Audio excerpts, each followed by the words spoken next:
طيب يا جدعان، ده الفيديو بتاع اللي انا بعمله لاخويا كل اسبوع. العلب دي بنوزعها على الاطفال، بنعمل لها ملبس وحاجات يعني زي ما انتوا هتشوفوا يعني. بتمنى بس ان الناس تدعوا له بالرحمه والمغفره باذن الله. ويعني والله ببقى مبسوط جدا جدا، بعيدا اي حاجه، ان الناس كلها بتدعي له في الكومنتات. وبتمنى من الفيديو يوصل بس علشان بس الناس تدعي له.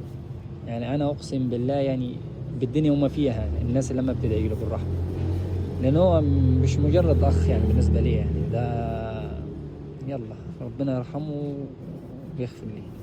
يلا بينا كده يا جماعه، قطعنا العلب.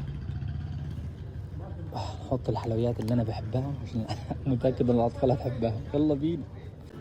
كلمه إن الملبس ده تحفه قليله عليه، مش خساره فيكم يا ولاد.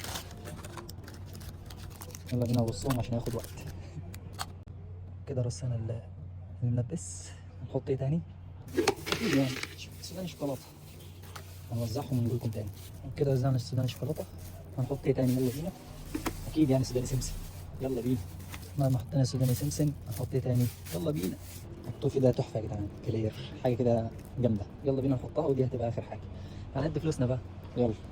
وبكده الحمد لله العلبه بتاعتنا خلصت. ننطفي وشويه حاجات كده يعني حلوين، اي طفل هيشوفها يفرح بيها وتقفيلها حلوه. يلا نقفلها كده ويبقى كده خلصنا كده.